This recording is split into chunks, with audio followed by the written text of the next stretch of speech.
कक्षा 9 और कक्षा 9 का अध्याय 1। अध्याय का नाम है लोकतंत्र क्या, लोकतंत्र क्यों। भाग 2 आज हम इसका करेंगे और भाग 2 में जिस विषय का वर्णन करेंगे वो है लोकतंत्र ही क्यों। भाग 1 में हम आपको लोकतंत्र क्या ये बता चुके हैं, अर्थात लोकतंत्र का अर्थ आपको बता चुके हैं। हमने आपको बताया कि लोकतंत्र जो है 2 शब्दों से मिलकर बना है, लोक जमा तंत्र। लोक का मतलब है जनता और तंत्र का मतलब है शासन। अतः लोगों का शासन लोकतंत्र कहलाता है, या फिर लोकतंत्र शासन का ऐसा रूप है जिसमें लोग अपने शासक का चुनाव स्वयं करते हैं। इसके अलावा लोकतंत्र की विशेषताओं का विस्तार से वर्णन किया गया है ताकि आप लोकतंत्र के अर्थ को अच्छी प्रकार से समझ सकें। तो आज के इस भाग 2 में हम इस बात पर चर्चा करेंगे कि लोकतंत्र ही क्यों, या लोकतंत्र को ही क्यों सबसे बेहतर शासन प्रणाली माना जाता है। दुनिया भर में सभी जगह लोग लोकतंत्र को चाहते हैं। जिन देशों में पहले लोकतांत्रिक शासन प्रणाली नहीं थी वहां भी अब इसे अपनाया जा रहा है। इससे पता चलता है कि वर्तमान समय में लोकतंत्र ही सबसे अच्छा है। लेकिन कुछ लोगों का यह भी कहना है कि लोकतंत्र उतनी अच्छी शासन प्रणाली नहीं है जितना इसका गुणगान किया जाता है। जिन देशों ने इसे अपनाया है वहां भी कोई ज्यादा सुधार नहीं हुआ है। उदाहरण के लिए हमारे अपने देश भारत में 70 से भी ज्यादा साल से लोकतंत्र है, लेकिन फिर भी गरीबी, बेरोजगारी, भ्रष्टाचार, परिवारवाद आज भी बना हुआ है। नेता आपस में ही लड़ते रहते हैं, देश की परवाह किसी को नहीं है। ये लोग लोकतंत्र के विपक्ष में निम्नलिखित तर्क देते हैं। कुछ लोगों का कहना है कि लोकतंत्र जिन देशों में स्थापित हुआ है वहां भी वो कोई चमत्कार नहीं कर पाया है। वहां भी आज भी गरीबी है, बेरोजगारी है, भूखमरी है। फिर ऐसा क्यों माना जाता है कि लोकतंत्र सबसे बेहतर शासन प्रणाली। तो ये जो लोग हैं जो लोकतंत्र की आलोचना करते हैं वो इसके विपक्ष में निम्नलिखित तर्क देते हैं, या फिर हम ये कह सकते हैं कि ये लोग लोकतंत्र के निम्नलिखित दोष बताते हैं। क्या क्या दोष बताते हैं? पहला, वो कहते हैं कि लोकतंत्र में अधिकांश व्यक्ति अयोग्य, मूर्ख, अज्ञानी और अनपढ़ होते हैं, इसलिए यह अयोग्यों, अनपढ़ों और मूर्खों का शासन है। तो पहला इल्जाम जो लोकतंत्र पर लगाया जाता है कि वो ये है कि जो चुनकर जाते हैं उनमें से अधिकांश अयोग्य होते हैं, अज्ञानी होते हैं, अनपढ़ होते हैं, इसलिए यह अयोग्यों, अनपढ़ों और मूर्खों का शासन है। दूसरा जो लोकतंत्र का दोष बताया जाता है वो ये है कि लोकतंत्र में हर फैसला एक व्यापक विचार विमर्श के बाद लिया जाता है। बहुत सारे व्यक्तियों की राय ली जाती है। बहुत सारी जब भी कोई फैसला लेना होता है या जब भी कोई कानून बनाना होता है तो कई प्रकार की कमेटियां बैठाई जाती है, फिर वो कमेटी अपनी राय देती है और उसके बाद कोई फैसला लिया जाता है। इसलिए इसमें फैसले लेने में देरी होती है कि इसमें आप एकदम से फैसला नहीं ले सकते हैं। फैसला एक व्यापक विचार विमर्श के बाद लिया जाता है जिसमें काफी समय लग जाता है।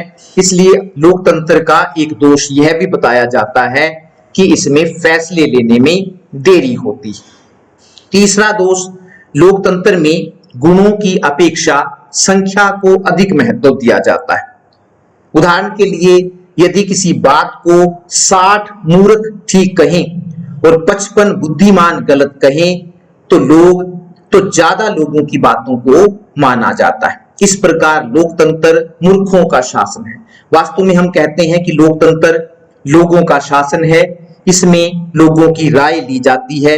लेकिन कई बार ये हो सकता है कि बहुत सारे लोग किसी फैसले को जानबूझकर ना होने दें, इसलिए वो उस फैसले को नहीं होने देते हैं। तभी ये नहीं हो सकता है कि जो 60 आदमी अगर किसी बात को सही कह रहे हैं और 50 आदमी उस बात को गलत कह रहे हैं तो गलत ही है।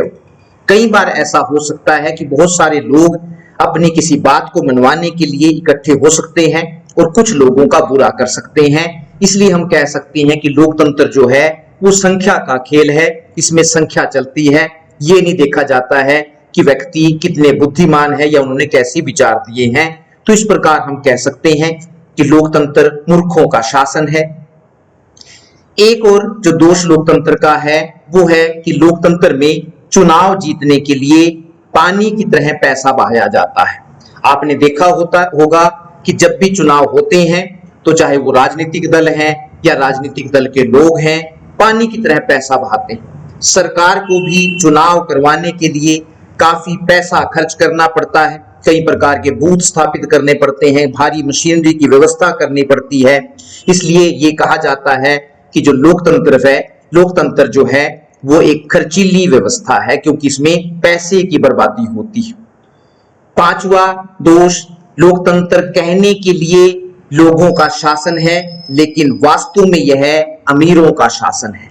आपने देखा होगा क्योंकि इसमें चुनाव लड़ने के लिए काफी पैसे की जरूरत होती है और आप किसी व्यक्ति से, गरीब आदमी से इतना पैसा वो खर्च कर पाएगा उसकी उम्मीद नहीं कर सकते।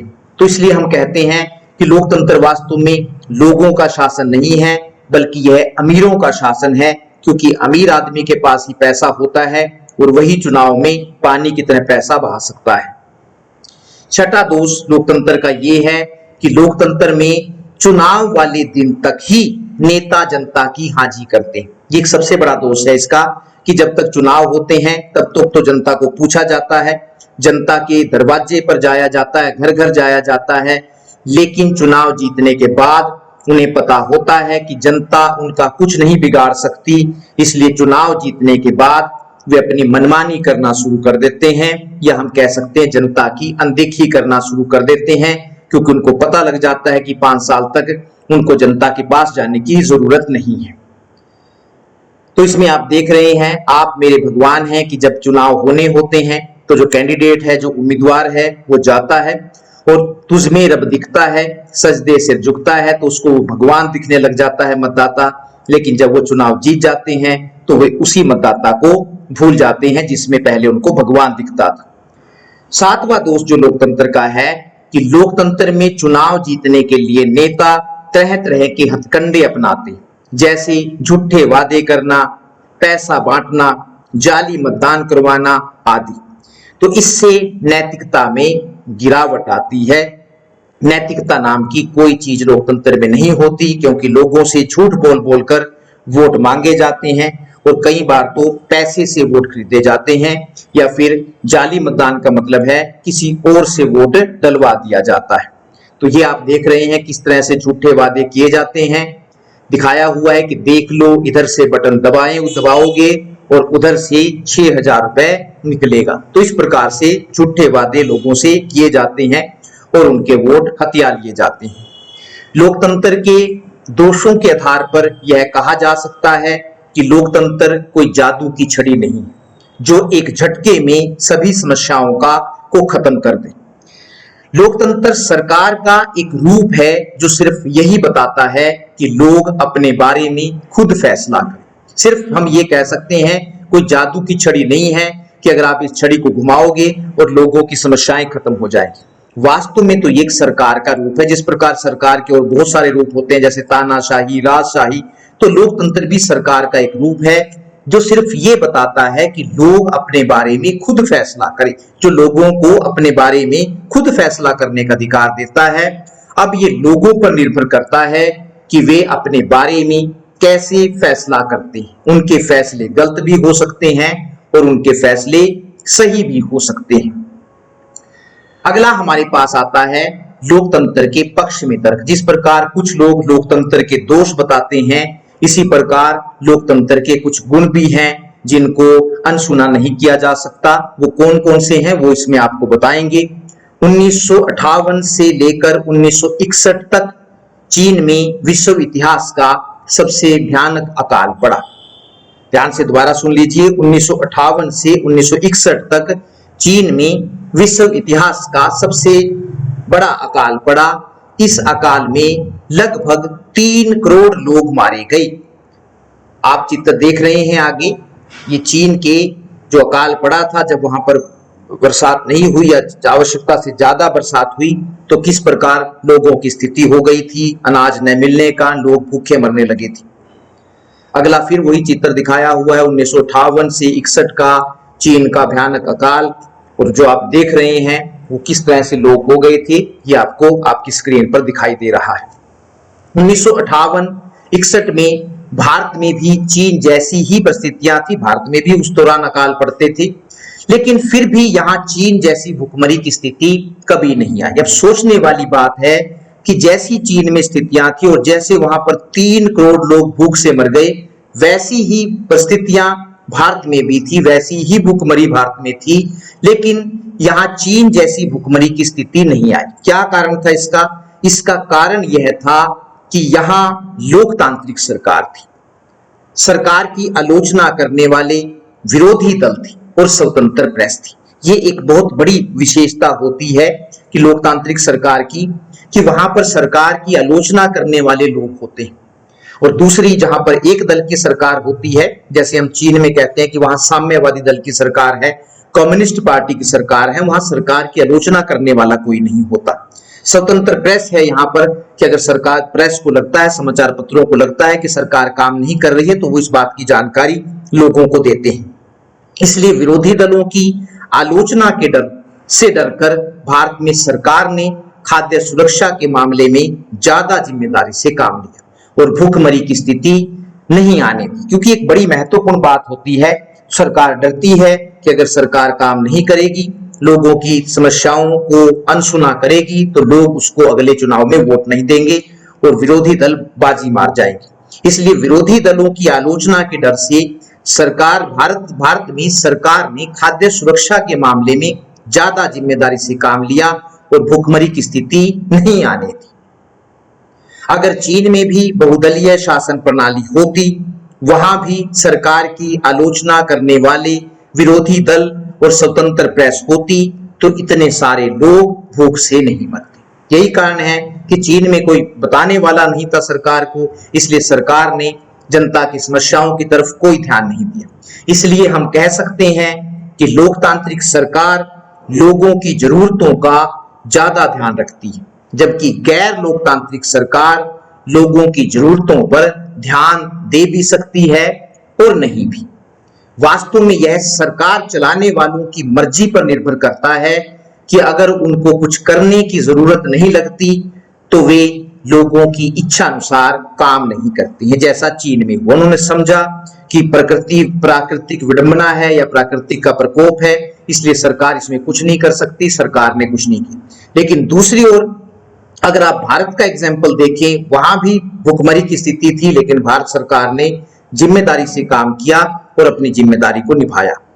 लेकिन लोकतंत्र में यह जरूरी होता है कि शासन करने वाले जनता की जरूरतों का ध्यान रखें, क्योंकि यदि वे ऐसा नहीं करेंगे तो जनता अगले चुनाव में उनको हरा देगी। आप जानते हैं कि अगर जनता की तकलीफों की तरफ वो ध्यान नहीं देंगे जिनको जनता ने चुनकर भेजा है, तो जनता ऐसे लोगों को 5 साल के बाद चुनाव के द्वारा पद से हटा देती है। इसलिए उनको अपनी जिम्मेदारी को समझना पड़ता है।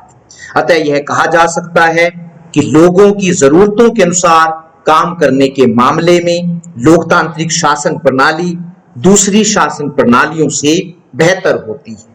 इसके अलावा लोकतांत्रिक शासन प्रणाली की और भी कई अच्छी बातें हैं। अब वो कौन कौन सी अच्छी बातें हैं उनको देख लेते हैं, या लोकतंत्र के जो लाभ हैं, गुण हैं, वो कौन कौन से हैं। उसमें पहला आता है, लोकतांत्रिक शासन प्रणाली जनता के प्रति ज्यादा जिम्मेदार होती है। कैसे होती है? लोकतांत्रिक शासन प्रणाली में सरकार अपने सभी कामों के लिए जनता के प्रति जवाबदेह होती है। एक दलीय शासन प्रणाली में जवाबदेह नहीं होती, क्योंकि एक दल को पता होता है कि 5 साल के बाद जब उनका कार्यकाल खत्म हो जाएगा तो वही लोग चुनकर आएंगे। लेकिन लोकतांत्रिक शासन प्रणाली जहां पर बहुत सारे दल होते हैं और जो दल सरकार में होता है उसको ये पता होता है कि यदि वो अपने कामों को ठीक प्रकार से नहीं करेगा तो लोग उसे वोट नहीं देंगे।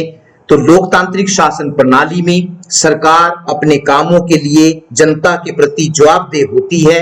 यदि सरकार ठीक प्रकार से काम नहीं करती है तो अगले चुनाव में लोग ऐसी सरकार को बदल देते हैं। इसलिए यह कहा जा सकता है कि लोकतांत्रिक सरकार ज्यादा जिम्मेदार होती है। तो पहला जो लोकतंत्र का गुण है या लोकतांत्रिक शासन प्रणाली का जो पहला गुण है वो ये है कि लोकतांत्रिक सरकार ज्यादा जिम्मेदार होती है। दूसरा लोकतंत्र का जो गुण है वो है लोकतंत्र में बेहतर फैसले या निर्णय होते हैं। कैसे होते हैं बेहतर फैसले? लोकतंत्र में सभी फैसले व्यापक विचार विमर्श के बाद लिए। लोकतंत्र में कोई भी फैसला जल्दबाजी में नहीं लिया जाता है। जब भी कोई फैसला लेना होता है तो बहुत सारे लोगों की राय ली जाती है और इसके बाद भी अगर लगता है तो उसके ऊपर कोई ना कोई कमेटी बैठाई जाती है। तो लोकतंत्र में सभी फैसले व्यापक विचार विमर्श के बाद लिए जाते हैं। अब इसका फायदा क्या होता है व्यापक विचार विमर्श से फैसले लेने का? अगर किसी मसले पर अनेक लोगों की सोच लगी हो तो उसमें गलतियों की गुंजाइश कम से कम हो जाती है। अगर एक व्यक्ति फैसला लेगा या 2 या 4 व्यक्ति फैसले लेंगे तो ये हो सकता है कि उनकी थोड़ी सी सोच से फैसला लिया गया हो, लेकिन अगर किसी फैसले पर बहुत सारे लोगों की राय ली जाए तो उसमें गलतियों की जो संभावना है वो कम से कम हो जाती है। इसलिए लोकतंत्र में बेहतर फैसले होते हैं। तो लोकतांत्रिक शासन प्रणाली का जो दूसरा गुण है वो ये है कि इसमें बेहतर फैसले लिए जाते हैं। तीसरा जो लोकतंत्र का गुण है, लोकतंत्र विचारों का टकराव नहीं होने देता है। इसमें विचारों का टकराव नहीं होता है। कैसे नहीं होता है? किसी भी समाज में अलग अलग लोगों के अलग अलग विचार होते हैं। अगर आप किसी समाज में रह रहे हैं तो वहां ऐसा कभी नहीं हो सकता है कि एक मसले पर या एक मुद्दे पर सभी लोगों के एक जैसे विचार होते हैं। लोगों की अलग अलग सोच होती है और उनके अलग अलग विचार होते हैं। उदाहरण के लिए भारत जैसे देश में जहां अलग अलग भाषा बोलने वाले और अलग अलग जातियों के लोग रहते हैं वहां लोगों के विचार एक जैसे नहीं हो सकते। जब विचार एक जैसे ना हो तो इससे विचारों में टकराव पैदा, जब आपके विचार दूसरों से नहीं मिलते हैं तो इसका जो सबसे बड़ा दोष सामने आता है वो है विचारों का टकराव या विचारों में मतभेद। क्योंकि लोकतंत्र में सभी को अपने विचार प्रकट करने की स्वतंत्रता होती है, इसलिए लोकतंत्र विचारों का टकराव नहीं होने देता। तो लोकतंत्र की एक महत्वपूर्ण विशेषता ये होती है कि यहाँ सबको अपने विचार प्रकट करने की स्वतंत्रता होती है। सभी के विचारों को ध्यानपूर्वक सुना जाता है, इसलिए लोकतंत्र में विचारों का टकराव नहीं होता या विचारों में मतभेद नहीं होता है। तो ये भी एक लोकतंत्र की विशेषता है। और लोकतंत्र का जो चौथा गुण है, लोकतंत्र नागरिकों का सम्मान बढ़ाता है। कैसे? लोकतंत्र में सभी नागरिकों को समान माना जाता है। इसमें किसी भी नागरिक के साथ धर्म, जाति, भाषा तथा लिंग के आधार पर कोई भेदभाव नहीं किया जाता। आपने देखा है लोकतंत्र की एक महत्वपूर्ण विशेषता है कि यहाँ कोई भेदभाव नहीं होता है, सबको समान माना जाता है। सभी को बिना किसी भेदभाव के वोट देने और चुनाव लड़ने का भी समान अधिकार होता है। तो इससे फायदा क्या होता है? इससे नागरिकों का सम्मान बढ़ता है, उनका मान सम्मान होता है। यहाँ सबसे गरीब और अनपढ़ व्यक्ति को भी वही स्थान प्राप्त होता है जो अमीर और पढ़े लिखे व्यक्ति को प्राप्त होता है। लोकतंत्र में लोग किसी शासक की प्रजा नहीं होते, वास्तव में वो प्रजा नहीं होते बल्कि खुद शासक होते हैं। लोकतंत्र में हर व्यक्ति शासक होता है क्योंकि उसके विचारों को और उसके जो दूसरी चीजें हैं उनको मान सम्मान दिया जाता है। तो लोकतंत्र में नागरिकों का सम्मान बढ़ता है। पांचवा जो लोकतंत्र का गुण है वो है लोकतंत्र लोगों को अपनी गलती ठीक करने का अवसर देता है, जबकि दूसरी शासन प्रणालियों में ऐसा नहीं होता। तो यहाँ पर अगर लोगों ने कोई गलती कर दी है तो उनको ठीक करने का मौका देता है। अब वो गलती कैसे होती है और कैसे ठीक करने का मौका दिया जाता है, जरा सुनिए।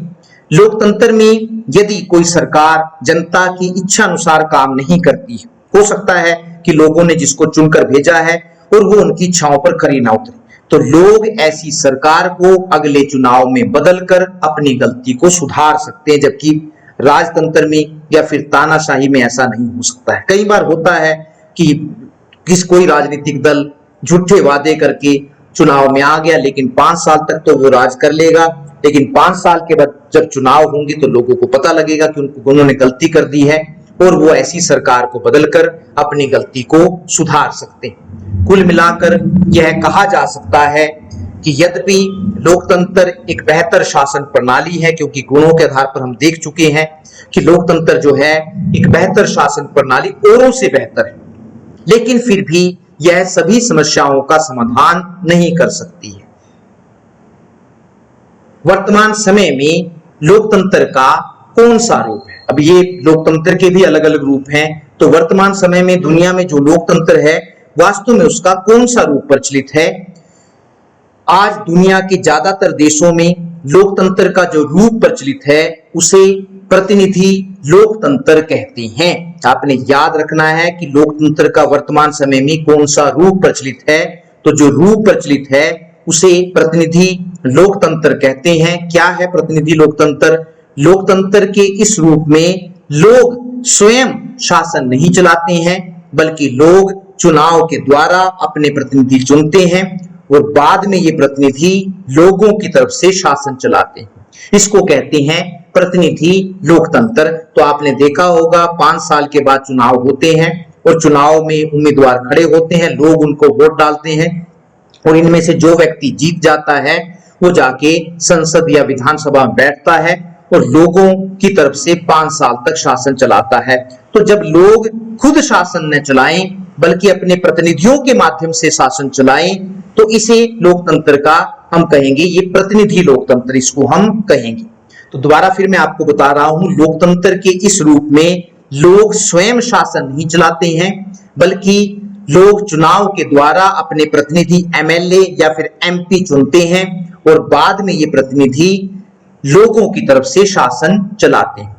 अब प्रश्न ये पैदा होता है कि लोग अपने प्रतिनिधि ही क्यों चुनते हैं, स्वयं शासन क्यों नहीं चलाते? आपके दिमाग में ये प्रश्न पैदा हो सकता है कि लोग अपने एमएलए या फिर अपने एमपी क्यों चुनते हैं, लोग अपने आप जाकर कानून क्यों नहीं बना सकते या अपने आप जाकर अपना शासन क्यों नहीं चला सकते हैं? इसके 2 कारण हैं।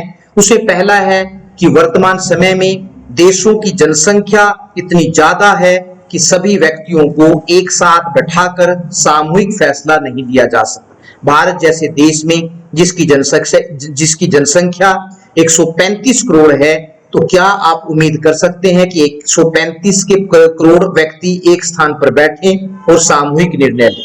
तो इसलिए लोगों को वास्तव में अपना प्रतिनिधि चुनना होता है। 10 लाख की जनसंख्या पर से या फिर कुछ लोगों की जनसंख्या पर से वो चुन लेते हैं और वो उनका प्रतिनिधित्व करता है। तो वर्तमान समय में देशों की जनसंख्या इतनी ज्यादा हो गई है कि सभी व्यक्तियों को एक साथ बैठाकर सामूहिक फैसला नहीं लिया जा सकता है, उनको एक स्थान पर नहीं बैठाया जा सकता है। और दूसरा कारण क्या है कि लोग अपना शासन स्वयं नहीं चला सकते हैं। सभी व्यक्तियों के पास ना तो इतना समय होता है और ना ही इतनी योग्यता होती है कि वे हर फैसले में शामिल हो। से कई बार अलग प्रकार के टेक्निकल फैसले होते हैं जिनको लेने के लिए टेक्निकल लोगों की राय लेनी होती है। तो सभी लोग इतने योग्य नहीं होते और सभी लोगों के पास इतना समय नहीं होता कि वो अपने फैसले कर सके, इसलिए लोग अपने प्रतिनिधियों के माध्यम से शासन चलाते हैं। इसलिए लोग अपने प्रतिनिधियों को चुनते हैं और उनके माध्यम से शासन चलाते हैं। इस पाठ में लोकतंत्र की जो विशेषताएं बताई गई हैं वे लोकतंत्र की न्यूनतम शर्तें हैं। हमने जो ऊपर 5 पहले भाग में बताई थी कि ये चीजें होनी चाहिए, ये विशेषताएं होनी चाहिए, तभी लोकतंत्र स्थापित हो सकता है। लेकिन आपने उनको पूर्ण नहीं मानना है। वो कम से कम विशेषताएं, केवल उनको लागू कर देने से ही लोकतंत्र नहीं आ जाए। कभी आप ये सोचे कि उन 5 विशेषताओं को अगर लागू कर दिया जाए लोकतंत्र की स्थापना हो जाएगी, ऐसा नहीं हो सकता है। एक आदर्श लोकतंत्र तभी आ पाएगा जब निर्णय लेने की प्रक्रिया लोकतांत्रिक हो पाएगी। वास्तव में अगर हम लोकतंत्र की स्थापना करना चाहते हैं तो एक आदर्श लोकतंत्र तभी स्थापित होगा जब निर्णय लेने की प्रक्रिया में ज्यादा से ज्यादा लोगों को भागीदार बनाया जाएगा या उनकी राय ली जाएगी। तभी हम कह सकते हैं कि वास्तव में आदर्श लोकतंत्र की स्थापना हुई है। धन्यवाद, नमस्कार।